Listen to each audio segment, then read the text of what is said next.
Hello aspirants, welcome back to the class. So ఈరోజు కొన్ని MCQs చూస్తాము. వీటిని మీరు ఎంత కేర్ఫుల్గా రీడ్ చేస్తే కరెక్ట్ ఆన్సర్ చేయగలరు. సో మీరు ఫస్ట్ క్వశ్చన్ చూస్తే ఫస్ట్ క్వశ్చన్లోనే కనిపిస్తుంది, the Indian parliament consists of, అంటే భారతదేశం యొక్క పార్లమెంటులో భాగాలు ఏవి అనేటువంటిది క్వశ్చన్. దీంట్లో only Lok Sabha and Rajya Sabha, Lok Sabha, Rajya Sabha, prime minister and only Rajya Sabha అని 4 ఆప్షన్స్. సో దీంట్లో చాలామంది ఆప్షన్ సి దగ్గర కన్ఫ్యూజ్ అయ్యేటువంటి అవకాశం ఎక్కువ ఉంది. ఎందుకు అనంటే ఇక్కడ ప్రైమ్ మినిస్టర్ కాదు ఉండాల్సింది ప్రెసిడెంట్ ఆఫ్ ఇండియా. ఒకవేళ ఇది ప్రెసిడెంట్ ఆఫ్ ఇండియా ఉంటే ఆప్షన్ సి అనేది కరెక్ట్ అవుతుంది, కానీ ఇక్కడ ప్రైమ్ మినిస్టర్ ఇచ్చినారు, దేర్ ఫోర్ ఇది రాంగ్. మరి తదుపరి దీంట్లో ఉన్నటువంటి సూటబుల్ ఆప్షన్ ఏది అని అంటే అది బి. సో కాబట్టి ఆప్షన్ బి అనేది ఆన్సర్. కావున క్వశ్చన్ని చదివేటప్పుడు చాలా కేర్ఫుల్గా జాగ్రత్తగా చదవాల్సినటువంటి అవసరం ఉంది. సింగిల్ వర్డ్ చేంజ్ అయితే పూర్తి ఆప్షన్ చేంజ్ అయిపోతుంది, దాని యొక్క మీనింగ్ కూడా మొత్తం మారిపోతుంది. ఒకవేళ కొందరు ఇట్లా అడగొచ్చు, సార్ ప్రైమ్ మినిస్టర్ కూడా లోక్సభలను రాజ్యసభలను భాగంగా ఉంటారు కదా, సో దీన్ని కూడా మనము తీసుకోవచ్చు కదా అంటే అది కాదు ఇక్కడ matter. So this is the definition according to article 79 of the Indian constitution. భారత రాజ్యాంగంలోని 79వ అధికరణ ప్రకారం ఇది క్వశ్చన్ అనమాట. అంటే ఇప్పుడు లోక్సభ ఉంది, మరియు రాజ్యసభ ఉంది, మరియు ప్రెసిడెంట్ ఆఫ్ ఇండియా, వీళ్ళు ముగ్గురి యొక్క అనుమతి లేదా ముగ్గురి యొక్క అప్రూవల్ తోటి ఒక బిల్ అనేది చట్టంగా మారటం జరుగుతుంది, ఒక బిల్ అనేది యాక్ట్గా మారుతుంది. సో కాబట్టి ఇక్కడ president of India, Rajya Sabha, Lok Sabha వీళ్ళు ముగ్గురు కలిస్తేనే మనం దాన్ని పార్లమెంట్ అని అంటాం. సో ఇప్పుడు ప్రైమ్ మినిస్టర్ ఎవరు? ప్రైమ్ మినిస్టర్ ఒక ఇండివిజువల్ మెంబర్. ప్రైమ్ మినిస్టర్ ఒక ఇండివిజువల్ మెంబర్. లోక్సభలోనైనా ఆయనకి మెంబర్షిప్ ఉంటుంది, లేదా రాజ్యసభలోనైనా మెంబర్షిప్ ఉంటుంది. బట్ లోక్సభలో మెజారిటీ ఉండాలి. ఈ కొన్ని వర్డ్స్ మీద మీరు కంపల్సరీగా ఫోకస్ చేసుకోవాల్సినటువంటి అవసరం ఉంది. సో ప్రైమ్ మినిస్టర్గా ఉండాలి అని అంటే మెంబర్షిప్ లోక్సభలోనైనా ఉండవచ్చు, రెండోది రాజ్యసభలోనైనా ఉండవచ్చు, మూడో కండిషన్ 6 నెలలు 6 మంత్స్ వితౌట్ మెంబర్షిప్ కూడా ప్రైమ్ మినిస్టర్గా ఉండవచ్చు.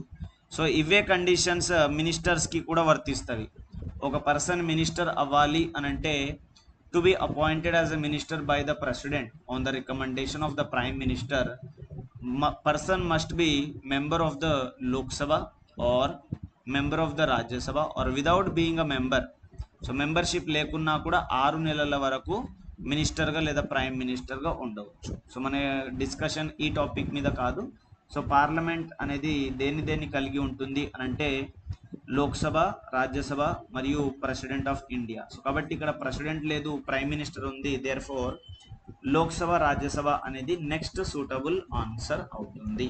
కాబట్టి దీన్ని మీరు సెలెక్ట్ చేసుకోవాలి. అందుకే మనం క్లాస్లో కూడా మళ్ళీ డిస్కస్ చేస్తాము, ఎంసీక్యూస్ లేదా క్వశ్చన్స్ని సాల్వ్ చేసేటప్పుడు చాలా కేర్ఫుల్గా చదవాలి అని చెప్పేసి. సో ఇది కూడా చూడండి, ఇండైరెక్ట్ క్వశ్చన్ కొంచెం a little bit. Who has the authority to summon prorogue the sessions of the parliament? So మీకు అందరికీ తెలుసు, మనకి 3 సెషన్స్ జరుగుతాయి. ఆర్టికల్ 82 ప్రకారము అయితే 2 సెషన్స్ జరగాలి. ఆర్టికల్ 82 ఏం చెప్తుంది అని అంటే there shall not be a gap of 6 months between 2 sessions. So 2 సెషన్స్కి మధ్యన గ్యాప్ 6 నెలలు ఉండకూడదు అని చెప్తుంది. కాబట్టి మనకి 12 నెలలు ఉంటాయి, దేర్ ఫోర్ ఈక్వల్గా డివైడ్ చేస్తే 2 సెషన్స్ జరగాలి. బట్ మనము అంటే మన పార్లమెంట్ 3 సెషన్స్ జరుపుకుంటుంది.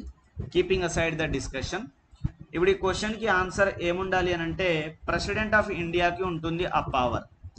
సమన్ చేయడం అంటే సమావేశపరచడము, మరియు సమావేశాన్ని ఆపివేయటం. సమన్ అంటే సమావేశపరచటము, మరియు ప్రొరోగన్ అంటే సమావేశాన్ని ఆపివేయటం. మనం దీన్ని వాయిదా అనొచ్చు లేదా టర్మినేషన్ అని అనొచ్చు. ఓకే, సో కాబట్టి ప్రెసిడెంట్ ఆఫ్ ఇండియా అనేది ఆన్సర్. ఇక్కడ ఎలిమినేట్ చేసుకుంటూ రండి. స్పీకర్ ఆఫ్ ద లోక్సభ అనేది కాదు, తర్వాత ప్రైమ్ మినిస్టర్ గురించి పక్కన పెడితే చీఫ్ జస్టిస్ అసలే కాదు, వైస్ ప్రెసిడెంట్ అసలే కాదు, ఈయనకి లిమిటెడ్ రోల్ ఉంటుంది, ఇతను రాజ్యసభకి మాత్రం చైర్మన్ గా ఉంటారు. ఓకే, సో వైస్ ప్రెసిడెంట్ అనేటువంటి వ్యక్తి రాజ్యసభకి చైర్మన్ గా ఉంటారు. సో ఇక్కడ పార్లమెంట్ యొక్క సెషన్స్ ని సమన్ చేసేటువంటి అధికారం ప్రెసిడెంట్ ఆఫ్ ఇండియాకు ఉంటుంది on the recommendation of the council of ministers. So council of ministers nothing but prime minister. So కాబట్టి ఇక్కడ ఉన్నటువంటి ఆప్షన్ మనకి బి. చాలా మంది కన్ఫ్యూజ్ అవుతారు, ప్రెసిడెంట్ ఆఫ్ ఇండియా లేదు కదా, సో కాబట్టి అతని తర్వాత ఉన్నటువంటి వైస్ ప్రెసిడెంట్ ఆఫ్ ఇండియాది ఆప్షన్ చూస్ చేసుకుంటే సరిపోతుంది కదా అని ఇట్లా కూడా ఆలోచిస్తారు, బట్ దట్ ఈస్ రాంగ్.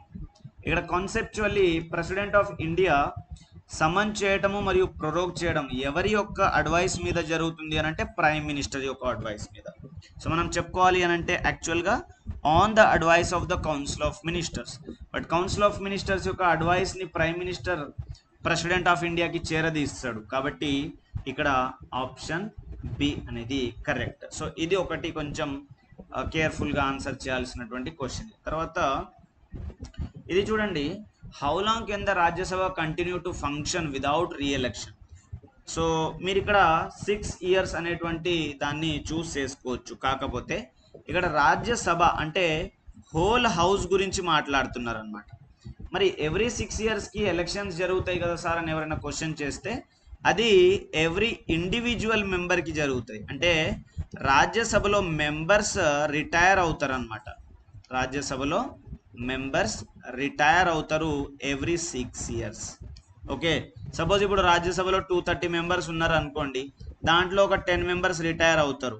ఆ 10 మెంబర్స్ రిటైర్ అయినటువంటి వేకెన్సీ ఏదైతే ఉంటుందో ఆ వేకెన్సీని ఫిల్ చేయడానికి ఎలక్షన్స్ అనేవి జరుగుతాయి. బట్ ఇక్కడ రిమైనింగ్ ఉన్నటువంటి 220 మెంబర్స్, నేను రఫ్లీ చెప్తున్నా, 220 మెంబర్స్ కంటిన్యూస్గా ఉంటూనే ఉంటారు.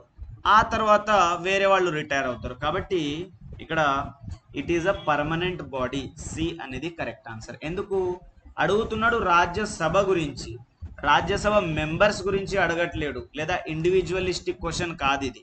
సో ఇది హోలిస్టిక్ క్వశ్చన్ అనమాట. అంటే keeping in view of the entire house. So మొత్తం హౌస్ని దృష్టిలో పెట్టుకొని అడిగినటువంటి క్వశ్చన్. కాబట్టి దీన్ని, సో క్వశ్చన్ 4 అనేది క్లియర్ అండ్ డైరెక్ట్, 5 కూడా క్లియర్ అండ్ డైరెక్ట్, ఇది కూడా 6 కూడా clear and direct. Money bill can only be introduced in. So ద్రవ్య బిల్లుని మనము ఎక్కడ ఇంట్రడ్యూస్ చేస్తాము అనేది క్వశ్చన్. సాధారణంగా లోక్సభ అని పెట్టేస్తారు. వెరీ నైస్, అది కూడా ఆన్సర్ ఉంది, కరెక్టే. రాజ్యసభ కాదు, బోత్ అసలే కాదు. ఇక్కడ వస్తుంది అనమాట problem. Legislative assembly of the state. Yes, so యాక్చువల్గా legislative assembly of the state అంటే ఇది లోవర్ హౌస్ అనమాట. Legislative assembly of the state అనేది లోవర్ హౌస్. సో ఇక్కడ లోక్సభ అనేది కూడా పార్లమెంట్లో లోవర్ హౌస్. ఎల్హెచ్ అంటే లోవర్ హౌస్, దిగువ సభ. సో కేంద్రానికి సంబంధించినటువంటి మనీ బిల్ని లోక్సభలో ఏ విధంగా అయితే ప్రవేశపెడతామో అదే విధంగా రాష్ట్రానికి సంబంధించినటువంటి మనీ బిల్ని లెజిస్లేటివ్ అసెంబ్లీలో కూడా ప్రవేశపెడతాము. ఓకే, సో ఇక్కడ రెండు కరెక్టే. కాకపోతే మీరు లోక్సభ అనేది చూస్ చేసుకోవడం కొంచెం సేఫ్ సైడ్ ఇస్తుంది. రెండు కరెక్టే, నాట్ రాంగ్. మనకి డ్యూయల్ లెజిస్లేచర్ ఉంది, అంటే రెండు శాసన బాడీస్ ఉన్నవి. డ్యూయల్ లెజిస్లేచర్ అంటే చట్టాన్ని తయారు చేసేటువంటి సంస్థలు రెండు, ఒకటి కేంద్ర స్థాయిలో, ఇంకొకటి రాష్ట్ర స్థాయిలో. కాబట్టి ఏ డి రెండు కరెక్టే. కాకపోతే మనము చదివేటప్పుడు ఇండియన్ పాలిటీ అని చెప్పేసి చదువుతారు. కావున అందరికీ తెలుసు ఆర్టికల్ 112 ప్రకారము యాన్యువల్ ఫినాన్షియల్ స్టేట్మెంట్ బడ్జెట్ అని అంటాము. బడ్జెట్ ప్రవేశపెడతారు అని, అది పార్లమెంట్లో. మరి మనకి 28 రాష్ట్రాలు ఉన్నవి. ప్రతి రాష్ట్రంలో వాళ్ళ యొక్క బడ్జెట్ని ప్రవేశపెట్టుకుంటారు. ఓకే, సో మరి దీనికి సంబంధించిన ఆర్టికల్ ఎవరికైనా తెలుసా అని అంటే తెలియదు. ఎందుకు అనంటే we study Indian polity, state specific polity అనేది మనము చదవము. సో స్టేట్ స్పెసిఫిక్ పాలిటీ చదవం కాబట్టి, సో ఈ లెజిస్లేటివ్ అసెంబ్లీకి సంబంధించినటువంటి మనీ బిల్ క్వశ్చన్ అనేది state specific. therefore this is more accurate. again I am telling A and D both of them are correct. but ఒకవేళ వెయిటేజ్ ఇస్తే, ఇన్ కేస్ ఎగ్జామ్లోనే ఇటువంటి question వస్తే ఇటువంటి క్వశ్చన్ని డిలీట్ చేయటం కానీ లేకపోతే మార్క్స్ యాడ్ చేయడం కానీ పక్కా జరుగుతుంది. But the safest side is Lok Sabha if you can choose. తర్వాత who decides whether bill is money bill or not, ఇది క్లియర్గా ఉంది అండ్ డైరెక్ట్ కూడా. ఇప్పుడు ఇది అప్డేట్స్కి సంబంధించినటువంటి థింగ్. సో మనం ఏ విధంగా కరెంట్ అఫైర్స్ని చదువుతూ ఉండాలి, ఏ విధంగా అప్ టు డేట్ ఉండాలి అనేటువంటి దానికి సంబంధించింది ఈ question. Okay, so how many members of the Lok Sabha are nominated by the prime minister. Okay, so ఇక్కడ చూడండి, మళ్ళీ ఇది క్వశ్చన్ రాంగ్ అని మీరు చెప్పవచ్చు. యాక్చువల్గా they are nominated by the president of India on the advice of the prime minister. కాకపోతే ఇప్పుడు క్వశ్చన్ కరెక్టా రాంగా అనేది మనం చూడడానికంటే ముందు ఆప్షన్స్ ఏమున్నాయో మనం చూసుకుందాం. ఆన్సర్ అయితే చేయాలి కదా, ఒకవేళ క్వశ్చన్ రాంగ్ ఉన్నా కూడా అవి మార్కులు కలపడం అట్లాంటివి జరుగుతూ ఉంటుంది, బట్ ఆన్సర్ అయితే చేయాలి కదా. ఓకే, సో కావున 2 మెంబర్స్ ఇది యాక్చువల్ థింగ్ అనమాట. 12 మెంబర్స్ అనేది మనకి రాజ్యసభకి నామినేషన్ ఉంటుంది, 2 మెంబర్స్ అనేది లోక్సభకి నామినేషన్ ఉంటుంది. 10 members nomination concept entire constitution of ఇండియాలో ఎక్కడ కనిపించదు. అండ్ నన్ అనేది ఆన్సర్. ఎందుకు నన్ అనేది ఆన్సర్ అంటే లోక్సభకి 2 వ్యక్తులని నామినేట్ చేసేటువంటి విధానం 2019 వరకు నడిచింది. 2019లో 104వ రాజ్యాంగ సవరణ, ఇది కూడా ఇంపార్టెంట్, 104 కాన్స్టిట్యూషనల్ అమెండ్మెంట్ ద్వారా 2 వ్యక్తులను, వీళ్ళు ఆంగ్లో ఇండియన్స్ అని అంటాం మనము, ఆంగ్లో ఇండియన్ కమ్యూనిటీ వాళ్ళు అని అంటాం.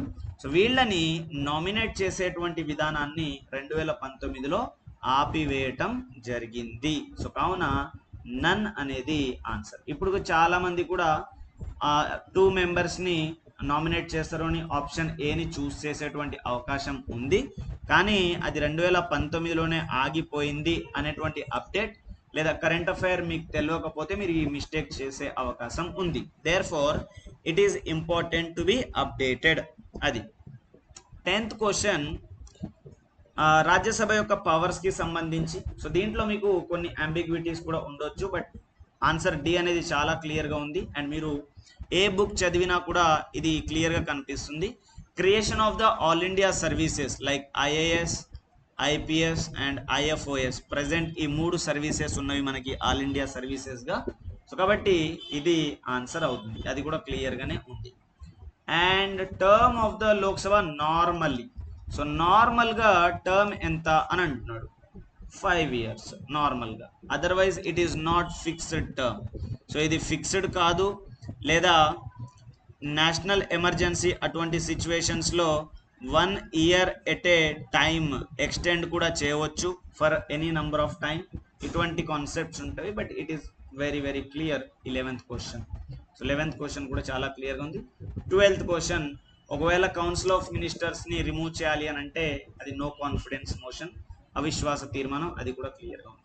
And the maximum number of seats in the Lok Sabha. So Lok Sabha యొక్క మ్యాక్సిమం సీట్స్ 552, ఆన్సర్ డి, ఇది కరెక్ట్. సో కొంతమంది what is the number of seats in the Lok Sabha, దీంతో కన్ఫ్యూజ్ అయ్యేటువంటి ఛాన్సెస్ ఉంది, బట్ ఇక్కడ అడిగింది మ్యాక్సిమం నంబర్. ఓకే, సో ఒకటి maximum number and current number. Okay, so ఈ 3 కాన్సెప్ట్స్ మీద కూడా దృష్టి పెట్టాలి. 14th question, who among the following has the right to speak in both Lok Sabha and Rajya Sabha. So Lok Sabha రాజ్యసభలో మాట్లాడడానికి ఎవరికి అధికారం ఉంది అనేటువంటిది క్వశ్చన్. సో ఇక్కడ కొంచెం కన్ఫ్యూజ్ అవుతారు, ఎందుకంటే ఈ విధంగా ఎవరు కూడా చదవరు. కాకపోతే ఎలిమినేట్ చేసుకుంటూ రండి. Chief justice eliminated. తర్వాత comptroller and auditor general of India, ఇతని యొక్క పని ఏంటి అని అంటే ప్రెసిడెంట్ ఆఫ్ ఇండియాకి రిపోర్ట్ ఇవ్వడం. సో కాబట్టి ఇతను కూడా ఎలిమినేటెడ్. సో ఇక్కడ బాస్ ఉన్నాడు అటార్నీ జనరల్ ఆఫ్ ఇండియా, తర్వాత సబార్డినేట్ ఉన్నారు solicitor general of India. So మరి బాస్కి యాక్చువల్లీ ఈయనకు పవర్ ఉంటుంది, but just I'm trying to make some sense to make you understand. So కాబట్టి అటార్నీ జనరల్ ఆఫ్ ఇండియా ఈ విధంగా చెప్తే చూడండి, యాక్చువల్గా ఎగ్జిక్యూటివ్కి లెజిస్లేచర్లో మాట్లాడేటువంటి అధికారం ఉంటుంది. సో ఇక్కడ లెజిస్లేచర్ అంటే పార్లమెంట్ అంటే both Lok Sabha and Rajya Sabha.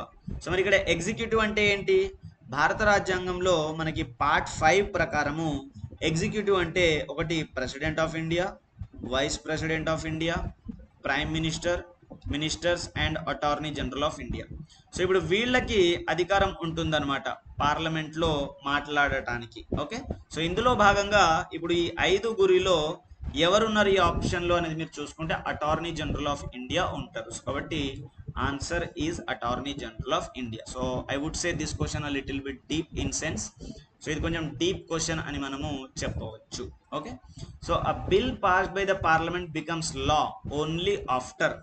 So parliament pass చేసినటువంటి బిల్ ఎవరి యొక్క సంతకం అవసరం అని అంటే యాక్చువల్గా it is to be signed by the president of India, not the prime minister. Okay, so ఒకటి it is approved by the both the houses, ఇది క్లియర్. Approved by the chief justice, ఈయన పిక్చర్లోకి అసలే రాదు. పబ్లిష్డ్ ఇన్ ద గెజెట్, ఇది approve అయ్యే కంటే ముందే గెజెట్లో పబ్లిష్ అవుతుంది రీడింగ్ స్టేజ్లో. ఓకే, సో ఎవరి యొక్క సైన్ అవసరము అని అంటే first approval by the Lok Sabha, then Rajya Sabha, then president of India. So ఇక్కడ ప్రైమ్ మినిస్టర్ అనేటువంటిది రాంగ్ ఆప్షన్. బట్ మనము ఏం చూస్ చేసుకోవచ్చు సార్ అని అంటే ఇలాంటి క్వశ్చన్స్ ఏమైనా ఉన్నప్పుడు మనము ఆప్షన్ ఏని చూస్ చేసుకోవచ్చు.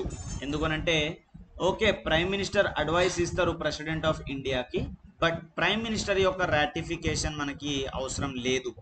సో కాబట్టి ఓన్లీ 2 హౌసెస్ యొక్క రిఫరెన్స్ ఇచ్చి ఆప్షన్ ఏని మనం చూస్ చేసుకుంటే సరిపోతుంది. సో ఇటువంటి క్వశ్చన్స్ ప్రిపేర్ చేయడానికి రీజన్స్, ఇటువంటి క్వశ్చన్స్ ఎగ్జామ్లో వస్తున్నవి స్టూడెంట్స్ కొంచెం అన్కంఫర్టబుల్గా ఫీల్ అవుతున్నారు. సో అట్లాంటి అన్కంఫర్టబుల్ని దూరం చేయడానికి మనము క్రియేట్ చేసినటువంటి క్వశ్చన్స్ అనమాట. సో దీంట్లో మీరు నేర్చుకోవాల్సింది ఏంటి అని అంటే పాయింట్ నెంబర్ 1, ఒకటి క్వశ్చన్ని క్లియర్గా చదవాలి. క్వశ్చన్ని clear reading or understanding of the question. తర్వాత ఆల్ ఆప్షన్స్, అన్ని ఆప్షన్స్ని కూడా క్లియర్గా చదవాలి. తర్వాత బెస్ట్ పాసిబుల్ ఆప్షన్ని చూస్ చేసుకోవాలి. సో ఏదైతే పాసిబుల్ ఆల్టర్నేటివ్ లేదా దాని తర్వాత సూటబుల్ ఏదైతే ఉంటుందో దాన్ని చూస్ చేసుకోవాలి. ఎగ్జామ్లో 1-2 క్వశ్చన్స్ ఇట్లాంటివి ఉంటవి. సో ఆ 1-2 దగ్గర మీరు ఇటువంటి స్ట్రాటజీ ఫాలో అయ్యి గ్యాదర్ చేయగలిగితే you will get good marks. So 1-2 మార్కులు అందరితోటి అడ్వాన్స్లో ఉంటారనమాట. సో కాబట్టి ఈ మెథడ్ని మీరు ఫాలో అవ్వవచ్చు. దాని తర్వాత అప్డేట్స్. సో ఇది స్ట్రాటజీ అన్ని సబ్జెక్ట్స్కి వర్కౌట్ అవుతుంది, అన్ని సబ్జెక్ట్స్కి కామన్. కాకపోతే మనము మన సబ్జెక్ట్ యొక్క క్వశ్చన్స్ని తీసుకొని ఎక్స్ప్లెయిన్ చేయటం జరిగింది. Okay, so with some other MCQs and some other insights, we will be meeting in the next class. Until then, prepare well. Bye bye.